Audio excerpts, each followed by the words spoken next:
Hello students, आज के इस टॉपिक में हम हिस्ट्री का चैप्टर पढ़ने वाले हैं, the making of a global world. And the topic that we are going to understand today is the third topic, the inter war economic. 1914 से लेकर 1918 तक चलने वाला वर्ल्ड वॉर फर्स्ट यूरोप में लड़ा गया था, पर इसका असर पूरी दुनिया में देखा गया। 20th सेंचुरी के फर्स्ट हाफ में इस वॉर की वजह से इतनी जबरदस्त क्राइसिस क्रिएट हो गई थी जिससे कि पूरी दुनिया को बाहर आने में 3 डेकेड्स लग गए थे। इस दौरान पूरी दुनिया में हमें इकोनॉमिक एंड पॉलिटिकल इंस्टेबिलिटी देखने को मिली। So let's start with the lesson. As we know कि the first world war was fought between two power blocks. एक साइड में एलिज थे जिसमें ब्रिटेन, फ्रांस एंड रशिया थे, and on the other side central powers का block था जिसमें Germany, Austria Hungary and Ottoman Turkey था। जब ये वॉर अगस्त 1914 में शुरू हुआ तो गवर्नमेंट को लगा कि क्रिसमस तक, दैट इज इन 4 महीनों में खत्म हो जाएगा, but it lasted for more than 4 years। ये फर्स्ट वर्ल्ड वॉर पहले जितने भी वॉर हुए उनसे बिल्कुल अलग था। इस लड़ाई में वर्ल्ड्स के लीडिंग इंडस्ट्रियल नेशंस शामिल थे जिनके पास उस टाइम की मॉडर्न इंडस्ट्री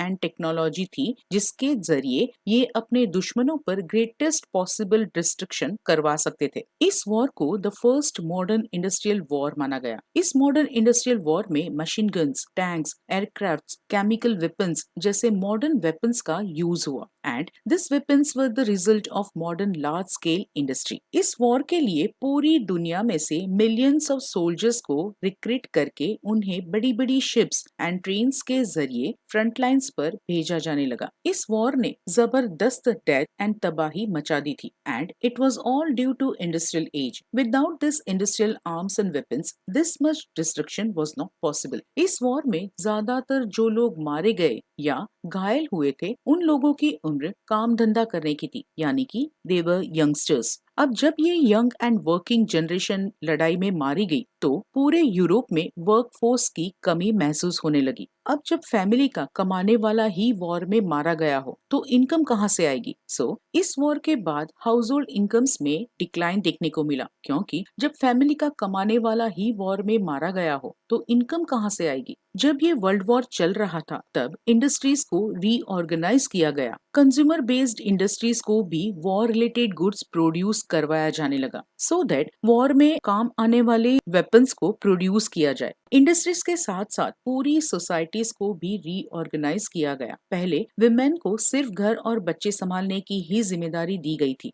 पर अब जब उनके घर वाले बैटलफील्ड पर चले गए तो घर का खर्च कैसे चलेगा? तो अब घर का खर्च चलाने के लिए विमेन को बाहर निकलना पड़ा। सो जो काम पहले मैन किया करते थे वो काम भी विमेन अब करने लगी थी। इन पावर ब्लॉक्स के बीच में जो इकोनॉमिक लिंक थी वो अब टूट चुकी थी, क्योंकि जिसके साथ ट्रेड करते थे उनसे ही तो लड़ाई हो रही थी, तो पैसा आएगा कहाँ से, कमाएंगे कैसे? इस लड़ाई के चलते ब्रिटेन गवर्नमेंट को अमेरिकन गवर्नमेंट से एंड अमेरिकन पब्लिक से काफी बड़ा कर्जा लेना पड़ा। पहले सिचुएशन ऐसी थी कि यूएस दूसरे कंट्री से लोन बोरो करता था, उधार लेता था, but now the situation was totally transformed. अब यूएस एक ऐसी कंट्री थी जो दूसरी कंट्री को कर्ज दे सकती थी। इट बिकेम इंटरनेशनल क्रेडिटर, यानी कि जब वॉर खत्म हुआ तब यूएस एंड उनके सिटीजन्स के पास दूसरे कंट्रीज में काफी मात्रा में एसेट्स जमा हो चुके थे। इस वर्ल्ड वॉर के बाद इकोनॉमिक रिकवरी लाना काफी मुश्किल हो रहा था। प्री वॉर पीरियड में ब्रिटेन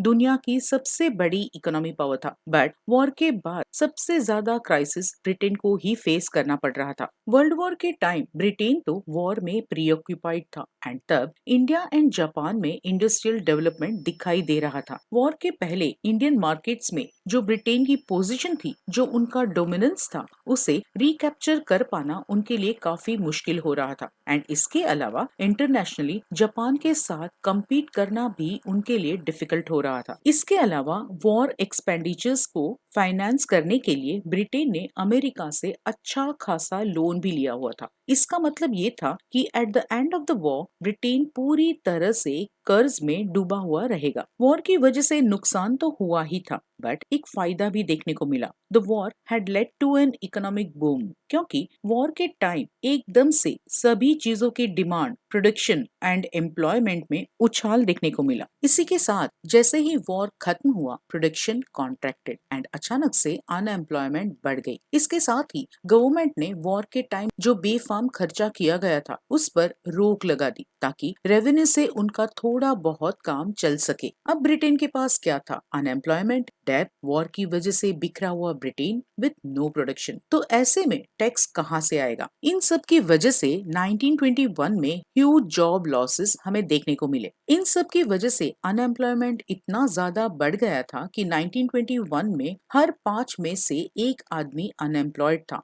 एंड इसकी वजह से ब्रिटेन के लोगों में एंजाइटी और काम को लेकर अनसर्टेनिटी देखने को मिली कि आज जॉब है, पता नहीं कल जॉब है कि नहीं। इसके साथ साथ एग्रीकल्चरल इकोनॉमीज भी प्रॉब्लम में थी। जैसे before the war eastern Europe was a major supplier of wheat in the world market, but जब यूरोप में वॉर शुरू हुआ तो व्हीट सप्लाई वाज डिसरप्टेड, क्योंकि व्हीट उगाने वाले लोग तो वॉर में लड़ रहे थे। ये देखकर कनाडा, अमेरिका एंड ऑस्ट्रेलिया ने इसका फायदा उठाते हुए व्हीट का प्रोडक्शन बढ़ा दिया। बट जैसे ही वॉर खत्म हुआ, ईस्टर्न यूरोप ने वापस व्हीट प्रोडक्शन को शुरू कर दिया। इसकी वजह से मार्केट में व्हीट सरप्लस हो गया। अचानक से व्हीट का आउटपुट बढ़ गया। इकोनॉमिक्स में हमने पढ़ा है कि अगर कोई भी चीज की सप्लाई ज्यादा हो जाएगी तो ऑटोमेटिकली भाव गिर जाएंगे। सो व्हीट का आउटपुट बहुत ज्यादा हो गया तो भाव गिर गए। इसका सीधा नुकसान किसे होगा? फार्मर्स को। उनकी इनकम कम हो गई एंड वे कर्ज में डूब गए। ये सरप्लस प्रोडक्शन की वजह से यूरोप में तो ड्रॉबैक देखने को मिला ही, बट इसके कंपैरिजन में अमेरिका में recovery was quicker. We have already seen कि वॉर की वजह से यूएस की इकोनॉमी को काफी फायदा हुआ था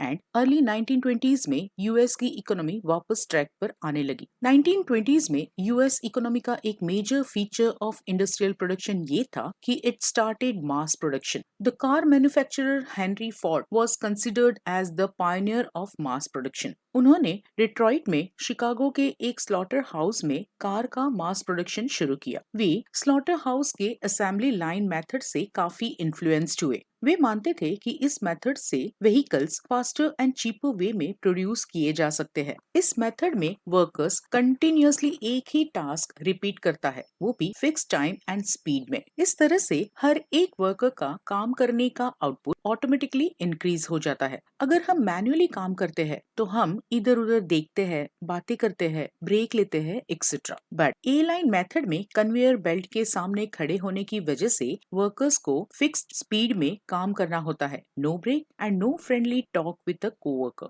इसका नतीजा ये हुआ कि हेनरी फोर्ड की गाड़ियां हर 3 मिनट में एक गाड़ी बनने लगी, जो प्रीवियस मेथड से काफी फास्ट था। एंड इस मास प्रोडक्शन में बनने वाली फर्स्ट कार का नाम टी मॉडल था। पर ये असेंबली लाइन टेक्नोलॉजी वर्कर्स के लिए एक नया और स्ट्रेसफुल एक्सपीरियंस था। कंटिन्यूअसली एक ही काम एक ही स्पीड पर करते रहने की वजह से वर्कर्स थक जाते थे। उनको ना ही रेस्ट मिलता था, ना ही ब्रेक एंड ना ही friendly environment, and so they started quitting the job in large numbers. इस टेक्निक से फायदा तो काफी हो रहा था। सो इस प्रॉब्लम से निपटने के लिए 1914 में फोर्ड ने वर्कर्स के डेली वेजेस डबल कर दिए। साथ ही साथ उन्होंने अपने प्लांट में ट्रेड यूनियंस को ऑपरेट करने पर बैन लगा दिया, ताकि वर्कर्स का कोई यूनियन ना हो and they can not raise the voice. Henry Ford ने जो डबल वेजेस की टेक्निक अपनाई थी, उसकी वजह से वर्कर्स तो जॉब पर टिके रहे। बट एक अच्छा बिजनेसमैन ऐसे ही इन वर्कर्स को मुफ्त में फायदा तो नहीं कराएगा। सो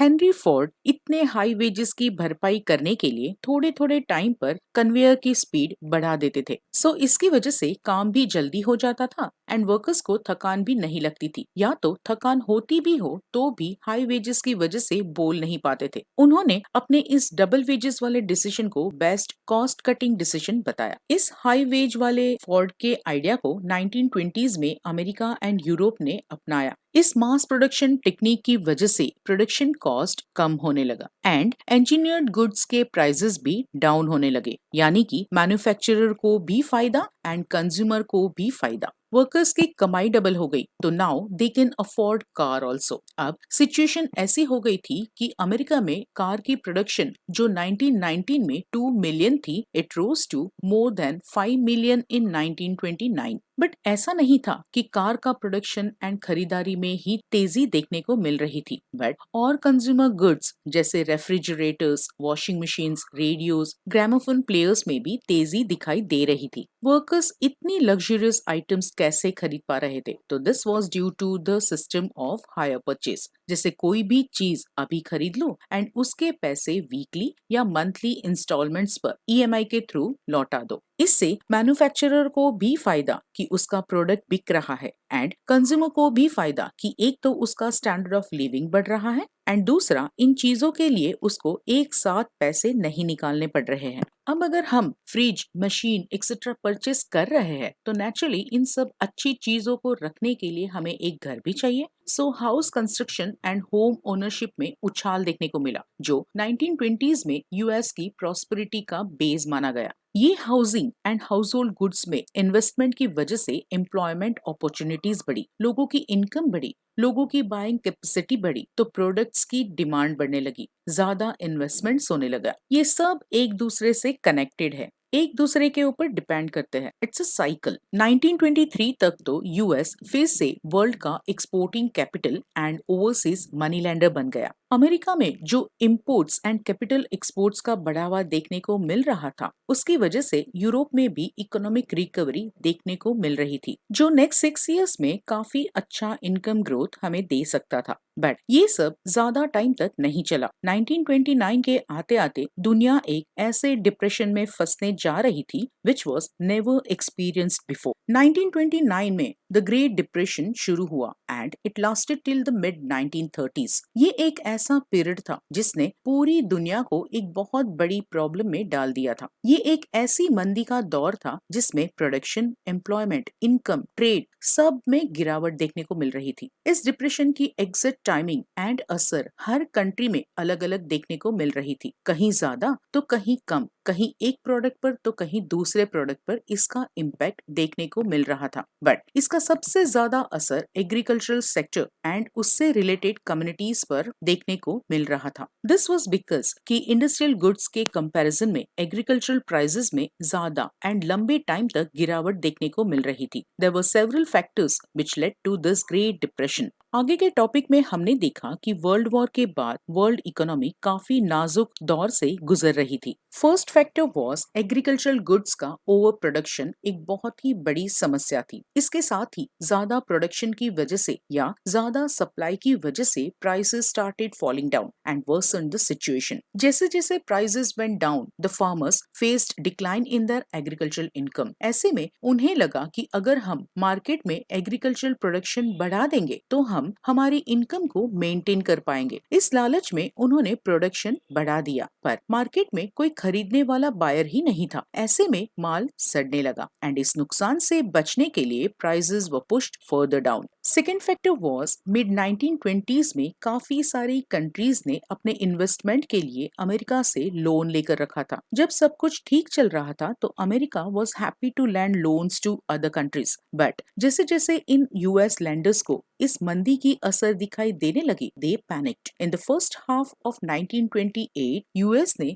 जो दूसरे कंट्रीज को लोन दे रखा था, it was over $1 billion, but a year later it came down to 1/4 of that amount. इन्होंने लोन देने भी बंद कर दिए एंड पुराने लोन्स की भी वसूली शुरू कर दी थी। Now the countries that totally depended on US for their economy faced acute crisis. तो जैसे ही अमेरिका ने अपने लोन्स पर कंट्रोल करना शुरू कर दिया तो it affected the rest of the world in different ways. जैसे यूरोप में मेजर बैंक्स बंद हो गए, ब्रिटिश के करेंसी पाउंड की कीमत गिरने लगी, साउथ अमेरिका में agricultural products and raw materials के प्राइसेस गिरने लगे। सप्लायर्स प्रोडक्ट्स को सस्ते में बेचने के लिए भी तैयार थे, बट कोई सस्ते में भी खरीदने वाला नहीं था क्योंकि किसी के पास पैसे ही नहीं थे। ऐसे में अमेरिका ने अपनी इकोनॉमी को बचाने के लिए इंपोर्ट पर लगने वाली ड्यूटी बढ़ा दी and this was a severe blow to world trade. इस डिप्रेशन की वजह से यूएस जो एक इंडस्ट्रियल कंट्री भी थी वो सीवियरली अफेक्ट हो रही थी। प्राइसेस में जबरदस्त गिरावट की वजह से यूएस ने डोमेस्टिक लोन्स देना भी बंद कर दिया था एंड जो पुराने लोन्स दिए थे उसे भी वसूलना शुरू कर दिया था। हालत बहुत ही खराब हो रही थी, किसान अपनी फसल बेच नहीं पा रहे थे, घर तबाह हो रहे थे एंड बिजनेस भी ठप हो रहे थे, कमाई तो कुछ हो नहीं रही थी। तो ऐसे में लोगों ने जो भी ईएमआई पर चीजें ली थी उन्हें वे वापस लौटानी पड़ रही थी, जैसे घर, कार्स एंड दूसरी कंज्यूमर चीजें। 1920s में जो कंज्यूमर प्रॉस्पेरिटी आई थी वो धुएं की तरह बिखरती हुई दिखाई दे रही थी। अनएम्प्लॉयमेंट इतना ज्यादा बढ़ गया था कि लोग दूर दूर तक काम की तलाश में निकल पड़े। Finally US banking system collapsed as they were unable to recover investments, collect loans and repay depositors. By 1933 4000 से भी ज्यादा बैंक्स बंद हो गई एंड 1929 से 1932 के बीच में अबाउट 1,10,000 कंपनीज कोलैप्स्ड। 1935 के आते आते काफी इंडस्ट्रियल कंट्रीज में इकोनॉमिक रिकवरी दिखाई दे रही थी, but society, politics, international relations and लोगों के दिमाग पर जो इस ग्रेट डिप्रेशन का असर हुआ था वो जल्दी मिटने वाला नहीं था। 19th सेंचुरी के एंड तक ग्लोबल इकोनॉमी एक दूसरे के साथ इंटरलिंक्ड थी। दुनिया के किसी भी कोने में होने वाला असर पूरे वर्ल्ड वाइड धीरे धीरे फैल ही जाता था। So the crisis in one part of the world were quickly relayed to other parts of the world, affecting their lives, economies and societies. तो ऐसे में the depression immediately affected Indian trade also. 1928 से 1934 तक हमारे imports and exports आधे हो गए। जैसे जैसे इंटरनेशनल प्राइसेस क्रैश्ड, इसका असर इंडियन मार्केट्स पर भी दिखने लगा। 1928 से 1934 के बीच में wheat prices fell down drastically. इस डिप्रेशन का सबसे ज्यादा असर पीसेंट्स एंड फार्मर्स पर दिखाई पड़ा, क्योंकि agricultural prices fell sharply, but British government refuse to reduce the tax. वो पीसेंट्स जो वर्ल्ड मार्केट के लिए प्रोड्यूस करते थे उनका हाल बहुत बुरा हो रहा था, जैसे जूट प्रोड्यूसर्स ऑफ बंगाल। ये लोग रॉ जूट को प्रोसेस करके उसकी गनी बैग्स बना के उसे एक्सपोर्ट करते थे, बट जब गनी बैग्स की डिमांड कम हो गई तो रॉ जूट के भाव भी 60% से भी ज्यादा गिर गए। इन पीजेंट्स ने अच्छे आउटपुट की, ज्यादा इनकम की उम्मीद में काफी सारा लोन एंड उधार लेकर रखा था एंड उनकी हालत बहुत बुरी थी, क्योंकि फसल के दाम 60% से भी ज्यादा गिर गए थे and they felt deeper and deeper into the debt. पूरे इंडिया में पीजेंट्स कर्ज के नीचे फंसते जा रहे थे। कर्ज से बाहर आने के चक्कर में वे लोग अपनी सेविंग्स खत्म कर चुके थे, जमीन गिरवी रख चुके थे एंड इवन अपनी ज्वेलरी भी बेच चुके थे। इस डिप्रेशन के पीरियड में India became an exporter of gold. Famous economist John Keynes का मानना था कि हमारे गोल्ड एक्सपोर्ट्स की वजह से वर्ल्ड इकोनॉमी को ऊपर लाने में काफी सहाय मिली। हमारे गोल्ड एक्सपोर्ट्स की वजह से ब्रिटेन को काफी फायदा हुआ और उनकी इकोनॉमी फटाफट अच्छी होने लगी, बट हमारे पीजेंट्स को कोई फायदा नहीं हुआ, क्योंकि हम गोल्ड के एक्सपोर्टर होते हुए भी ब्रिटिशर्स बहुत कम दामों पर उसे खरीदते थे। सो उनकी इकोनॉमी तो तेजी से ऊपर उठने लगी और हमारा तो उस गोल्ड के पैसों से सिर्फ घर खर्च ही निकलता था। जब 1931 में डिप्रेशन अपनी हाइट पर था, तब हमारा रूरल इंडिया इकोनॉमिक क्राइसिस की वजह से अनसेटिस्फाइड एंड अनरेस्ट था एंड ऐसे में महात्मा गांधी ने सिविल डिसोबीडियंस मूवमेंट शुरू कर दी थी। इस डिप्रेशन की वजह से अर्बन इंडिया को कोई ज्यादा फर्क नहीं पड़ा था, क्योंकि यहाँ फिक्स्ड इनकम वाले लोग थे, लैंड ओनर्स थे जिनका फिक्स रेंट आता था, या फिर मिडिल क्लास सैलरीड एम्प्लॉयज थे। इन लोगों को तो फायदा ही दिख रहा था, क्योंकि पैसे तो उनके पास थे ही और सभी चीजें इतनी सस्ती जो हो गई थी। So now they found themselves better of. Industrialist को भी फायदा था, क्योंकि गवर्नमेंट ने इस डिप्रेशन के टाइम में अपने कंट्री की इकोनॉमी एंड इंडस्ट्रीज को बचाने के लिए गवर्नमेंट ने टैरिफ प्रोटेक्शन एक्सटेंड कर दिए थे। जैसे इंपोर्ट किया हुआ माल महंगा, सो कोई खरीदेगा नहीं एंड हमारे कंट्री में प्रोड्यूस किया हुआ सामान सस्ता।